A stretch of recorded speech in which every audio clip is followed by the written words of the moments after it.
మరొక breaking news చూస్తున్నాం. Asia కప్లో పాకిస్తాన్ కొనసాగడంపై ఇప్పుడు సర్వత్రా ఉత్కంఠ నెలకొంది. మనందరికీ తెలిసిన విషయమే, షేక్ హ్యాండ్ వివాదంలో పాకిస్తాన్ డిమాండ్ను ఐసీసీ కొట్టిపారేసింది.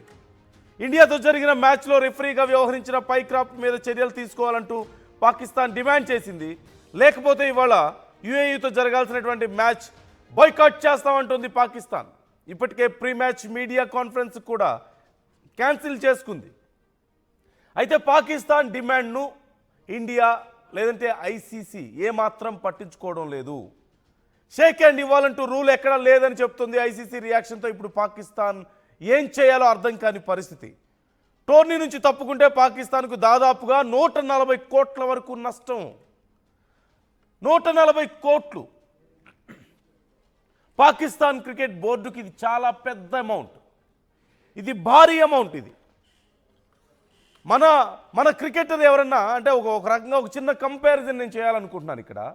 మన క్రికెటర్ ఎవరైనా సరే ఒక పెళ్లి చేసుకుంటే అయ్యే ఖర్చు అది, కానీ పాకిస్తాన్ క్రికెట్ బోర్డు సర్వైవల్కి అది చాలా ఇంపార్టెంట్. పాకిస్తాన్ దేశానికి ఇప్పుడు 140 కోట్లు అంటే చాలా పెద్ద అమౌంట్. భారతదేశానికి ఒక 1000 కోట్లు 2000 కోట్లు అంటే ఎంత పెద్దగా అనిపిస్తుందో, వాళ్ళకి ఒక 100 150 కోట్లు అంటే అంత పెద్ద అమౌంట్. నిజంగా అమౌంట్ని వదులుకోవడానికి సిద్ధంగా ఉన్నారా? పాకిస్తాన్ రెడీగా ఉంటుందా?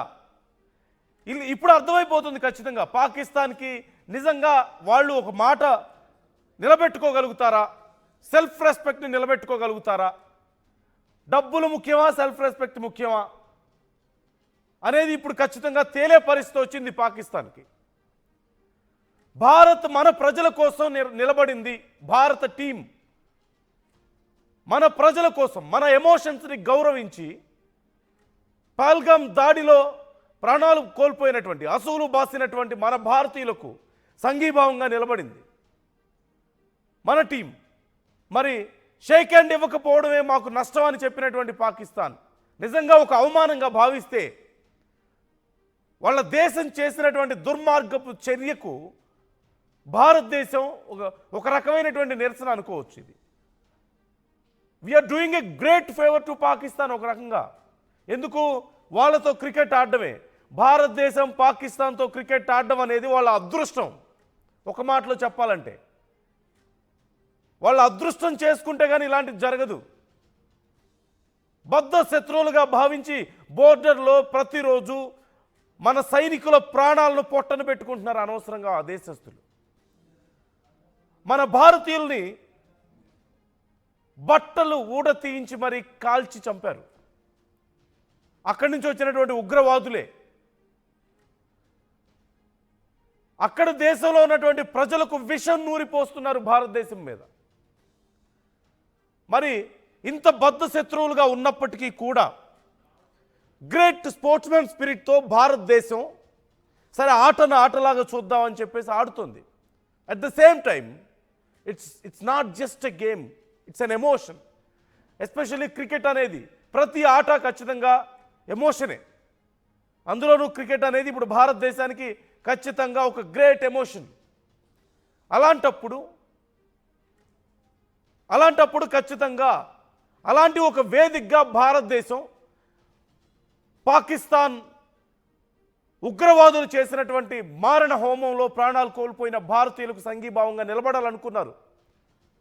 They should respect to our emotions. So అలాంటప్పుడు తప్పే ఉంది. పాకిస్తాన్ ఆటగాళ్ళు కూడా చేయాలి ఇది. ఏమని? మన దేశం నుంచి వచ్చినటువంటి ఉగ్రవాదులు భారతదేశానికి నష్టం చేశారు కాబట్టి మేము క్షమాపణ చెప్తున్నాం వాళ్ళ తరపున అని చెప్పగలగాలి. అది కదా నిజమైనటువంటి గొప్పతనం అంటే. అది చేతగాక, అది చెయ్యకుండా షేక్ హ్యాండ్ ఇవ్వలేదని చెప్పేసి అలిగితే ఎవరికి నష్టం? ఎవరికి నష్టం అలిగితే? చెప్పకూడదు కాబట్టి కొన్ని సామెతలు ఇక్కడ నేను చెప్పలేకపోతున్నాను. కానీ వాళ్ళ వ్యవహార శైలి చెరువు మీద అలిగితే ఏదో జరిగిందన్నట్లుగా ఉంది. ఎవరికి నష్టం జరుగుతుంది ఇక్కడ? 140 కోట్లు అంటే పాకిస్తాన్కు ఒక 1400 కోట్లతో సమానం. వాళ్ళు ఉన్నటువంటి పరిస్థితులకి కరువు కాటకాలతో అల్లాడిపోతున్నారు. తినడానికి తిండి లేదు అక్కడ జనానికి. దొంగతనాలు చేస్తున్నారు తినడానికి తిండి లేక. వచ్చిన డబ్బులన్నీ ఉగ్రవాదులకే. కాకపోతే ఇక్కడ ఒక విషయం, ఒకవేళ నిజంగా పాకిస్తాన్ కనుక మానుకుంటే ఈ మ్యాచ్ ఆడకుండా వాళ్ళకి ఈ 140 కోట్లు రాకపోతే ఈ 140 కోట్లలో ఉగ్రవాదులకు వెళ్ళేటువంటి షేర్ మాత్రం తగ్గుతుంది. అదొక మంచి విషయం. పాకిస్తాన్కి వచ్చే ప్రతి రూపాయిలోనూ ఉగ్రవాదులకి వాటా ఉంటుంది. ఉగ్రవాదులకి వాటా ఉంటుంది. దానికి తోడు ఇవన్నీ ఒక ఎత్తు అయితే మన భారత ఆటగాళ్ల మీద ఎంత దారుణంగా మాట్లాడుతున్నారు. అక్కడ ఉన్నటువంటి ఆటగాళ్ళు మాట్లాడుతున్నారు. మన ఆటగాళ్ళు ఎప్పుడు పాకిస్తాన్ ఆటగాళ్ళ గురించి తప్పుగా ఎప్పుడు మాట్లాడలా. వాళ్ళ దేశ వైఖరి గురించి, ఆ ఉగ్రవాదుల చర్యల గురించి మాట్లాడే తప్పితే ఆటగాళ్ల గురించి ఎప్పుడు నీచంగా మాట్లాడలేదు. మనం ఎప్పుడు గౌరవంగానే ఉన్నాం. కానీ మన ఆటగాళ్ల గురించి ఆ ఆటగాళ్ళు ఎలా మాట్లాడుతున్నారో ఒక్కసారి చూద్దాం. जेफ बायकॉट की बात ना कर रहे हैं। असल में ये फिल्मी दुनिया से निकल पा रहे हैं। हाँ जी, फिल्मी दुनिया से बेचारे वो हर वक्त फिल्म ही चल रही है वहाँ। ये सूर्य कुमार जो है, सूर्या कुमार यादव, अच्छा सूर्या कुमार यादव, सूर्य कुमार यादव, इसने जो हरकत की है, और इंडिया को देखें शर्म आनी चाहिए जिस तरह जीतने की कोशिश कर रहे हैं, अंपायर को साथ मिला के रेफरी के जरिए टॉर्चर करवा रहे हैं। जेफ बायकॉट की बात ना कर रहे हैं। असल में ये फिल्मी दुनिया से निकल पा रहे हैं। हाँ जी, फिल्मी दुनिया से बेचारे वो हर वक्त फिल्म ही चल रही है वहाँ। ये सूर्य कुमार जो है, सूर्या कुमार यादव, अच्छा सूर्या कुमार यादव, सूर्य कुमार यादव, इसने जो हरकत की है, और इंडिया को देखें शर्म आनी चाहिए जिस तरह जीतने की कोशिश कर रहे हैं, अंपायर को साथ मिला के रेफरी के जरिए నోటికి అన్నం తినేవాడు ఎవరైనా మాట్లాడే మాటలేనా ఇవి? ఒక సాటి ఆటగాడిని పట్టుకొని ఒక ఆటగాడు మొహమ్మద్ యూసఫ్ మాట్లాడినటువంటి మాటలు అక్కడ డిబేట్లో సూర్యకుమార్ని సువర్ కుమార్ అంటూ మాట్లాడుతున్నాడు. తెలుసు కదా సువర్ అంటే ఏంటో, పంది అని అర్థం. సో కావాలని మాట్లాడి అక్కడ నవ్వుకొని ఒక తోటి ఆటగాళ్ల పట్ల, ఏ భారత ఆటగాడైనా సరే పాకిస్తాన్ ఆటగాళ్ల గురించి తప్పుగా మాట్లాడిన సందర్భాలు ఉన్నాయా? ఒక్కసారైనా ఉన్నాయా? ఏనాడు మాట్లాడలేదే. కనీసం జ్ఞానం లేదు, విచక్షణ లేదు. కనీసం జ్ఞానం ఉన్నా నోటికి అన్నం తినేవాళ్ళు ఎవరైనా మాట్లాడే మాటలేనా ఇవి? ఒక సాటి ఆటగాడిని పట్టుకొని నవ్వుకుంటూ చాలా వ్యంగ్యంగా మాట్లాడుతున్నటువంటి తీరు మనకు కనిపిస్తుంది అక్కడ. ఇది వాళ్ళ విచక్షణ, ఇది వాళ్ళ బుద్ధి. వీళ్ళని అసలు ఆడమే తప్పు.